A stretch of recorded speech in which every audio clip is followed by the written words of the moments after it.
Okay, time to decide who to vote for the Florida governor's race in 2010. Let's see. Hello, Google.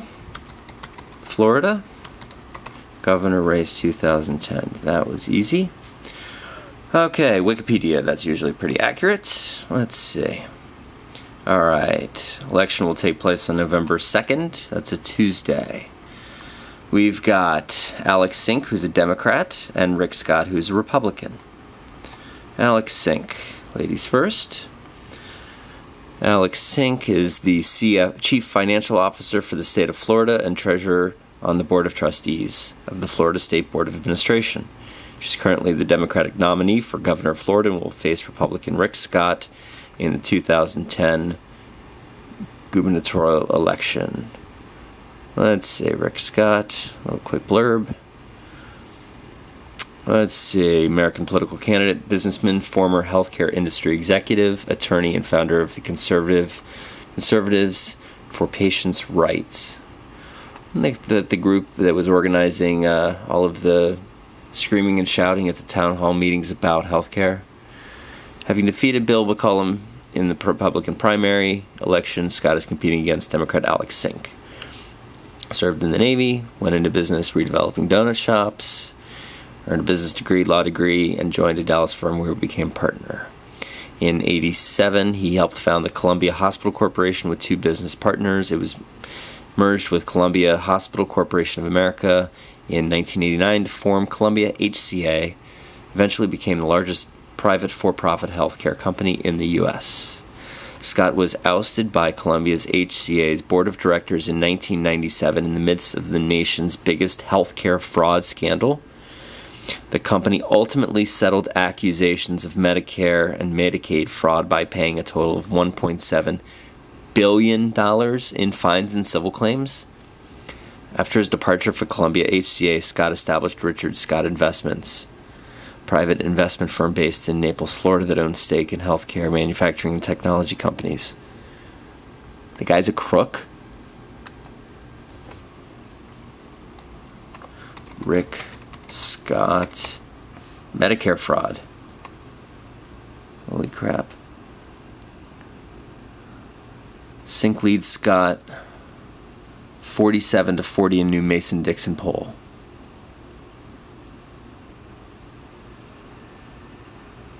Democrat Alex Sink commands a 7-point lead over GOP candidate Rick Scott, according to a new poll that suggests the Republican is still suffering from the effects of last month's primary.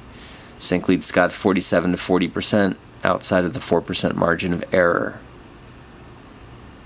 Let's see. Wow.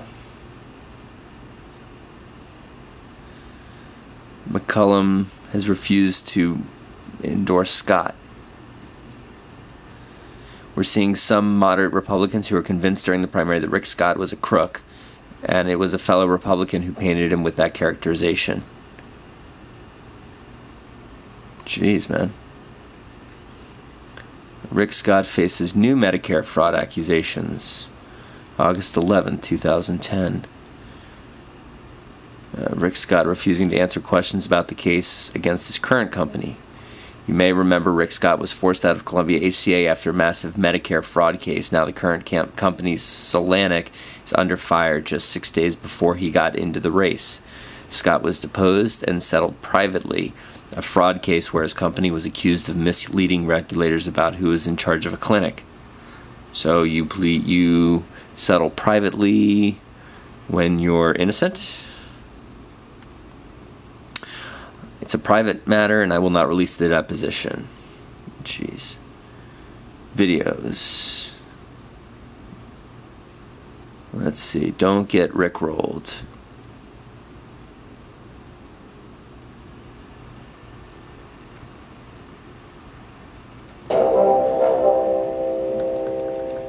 '87 to '97. For most people had a PC and a cell phone and the internet, the United States was rickrolled in the largest act of taxpayer theft in history. Scott's company defrauded Medicare and he walked away with $310 million of your tax dollars, and now he wants to be your next governor.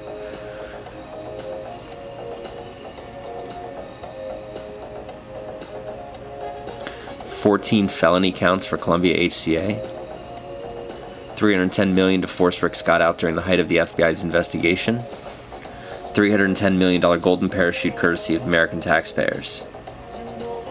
$310 million. A whopping $1.7 billion fine, the largest in American history. Floridians, don't fall for the fraud. I'm so tired of crooks. Don't let Rick Scott roll you again. I hate crooks. I'm tired of crooks in government. I wonder if it's true. This looks like CNN. Let's see what this is. Businessman, and you know, because you had to deal with this in the primary campaign as well, when you say you want to bring accountability to Tallahassee and accountability to the governor's office, your opponents say, here is a man who was the CEO of a healthcare company that was fined a record $1.7 billion by the federal government for massive fraud. And they will say, how can this man bring accountability to government? Well, that's what my opponent said in the primary, and he lost. I mean, everybody knows we built, and I've built a number of wonderful companies. That company in particular, you know, I took my life savings of $125,000, and in 9 years we built the largest healthcare provider in the world. Our patient satisfaction was way higher than the national average, and so was the. But you also paid a record fine for fraud violation. And what I tell people is, you know, when you're in business, anything that goes wrong, you should take responsibility if you're the CEO. I do. The difference is, let's think about where we are in the state. We have the highest unemployment on record. We have almost 50% of our homeowners underwater in the mortgages. We're walking into a $5+ billion deficit. Has any politician in the state taken any responsibility for putting us in this position?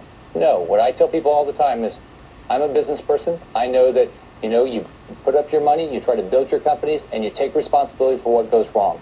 I do. When I'm governor, I hope nothing goes wrong. But if it does, you know, takes responsibility for the Medicare fraud, $1.7 billion. Takes responsibility for stealing from us. In a lawsuit against your current company, scumbag, I believe is the name of it, a series of clinics across the state, and you have yet to release that deposition to the public. Will you do that as you campaign now as the Republican nominee for governor?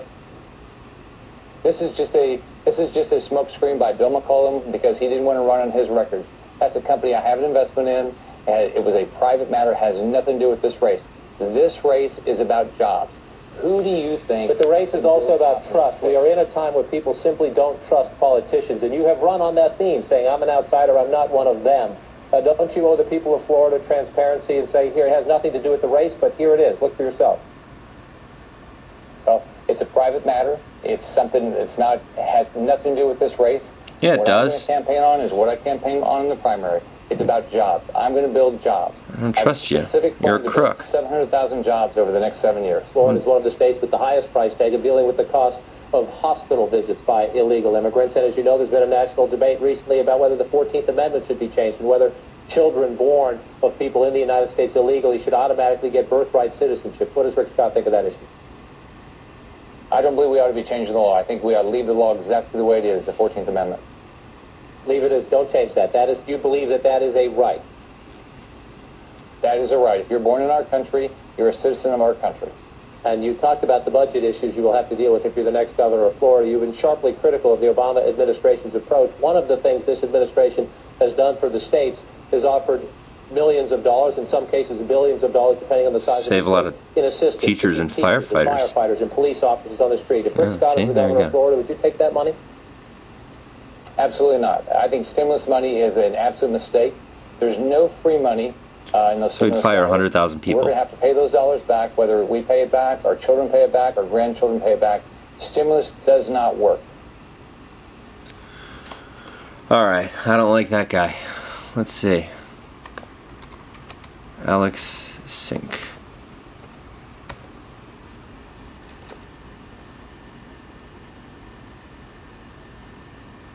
All right, well, Alex Sink, she leads 47-40 in a new Mason poll. Apparently people don't think that she's a scumbag. All right. I've made my decision. I don't need to see anymore. I just can't vote for a scumbag, crook politician. Haven't we seen enough of them? Wait, what was that? I can vote by mail. Wait, I don't even have to go... I don't even have to go to the polls? That's easy. Look at that. I just put in my information. That's fabulous. That's exactly what I'm doing. All right, I've decided I'm voting for Alex Sink for governor.